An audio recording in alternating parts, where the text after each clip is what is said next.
নমস্কার বন্ধুরা, ত্রয়িস কিচেনে আপনাদের সকলকে স্বাগত। আশা করি ভালো আছেন, সুস্থ আছেন। আজকে বানিয়ে দেখাবো সন্ধ্যের টিফিনে অথবা বাচ্চাদের স্কুলের টিফিনে ঝটপট করে বানিয়ে দেওয়ার জন্য তেল ছাড়া একটা হেলদি প্রিপারেশন। দেখে নিন কিভাবে বানাচ্ছি। রেসিপিটা বানাবার জন্য এখানে নিয়েছি কিছুটা পরিমাণ কালো ছোলা সেদ্ধ, আর তার সাথেই একটা ছোট্ট সাইজের আলু ছোট ছোট টুকরো করে সেদ্ধ করে নিয়েছি। আলুটা কিন্তু সম্পূর্ণ অপশনাল। এদিকে কিছুটা পরিমাণ শসা কুচি, পেঁয়াজ কুচি, টমেটো কুচি, হাফ স্লাইস লেবু, কিছুটা পরিমাণ ধনেপাতা কুচি আর কাঁচা লঙ্কা কুচি। রেসিপিটাতে যাব তার জন্য একটা বড় মিক্সিং বাউল নিয়ে নিচ্ছি।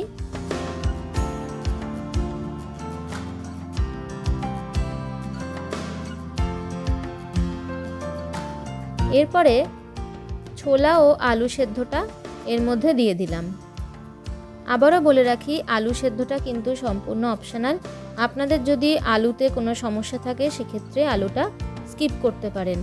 আমি একটু অন্যরকম টেস্টের জন্য আলুটা দিয়েছি। এর মধ্যে দিচ্ছি পেঁয়াজ কুচি, টমেটো কুচি আর শসা কুচি। একটু খেয়াল করে দেখবেন সবকটাই কিন্তু খুব মিহি করে কুচিয়ে নিয়েছি। শসাগুলো ছোট ছোট স্কোয়ার বা কিউব করে কেটে নিয়েছি এরকম। আর পরিমাণটা শসাটা পেঁয়াজ আর টমেটোর পরিমাণে ডবল দিয়েছি।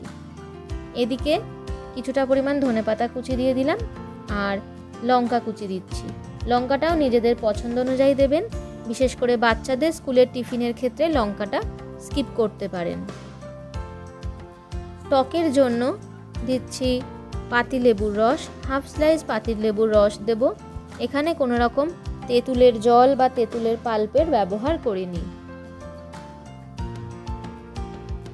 সব কিছু এবার একসাথে ভালো করে মিক্স করব। তবে তার আগে দিয়ে দিচ্ছি স্বাদ অনুযায়ী লবণ, সামান্য একটু গোলমরিচের গুঁড়ো আর হাফ টিস্পুন চাট মশলা। এরপর সব কিছু ভালো করে মিক্স করে নেব।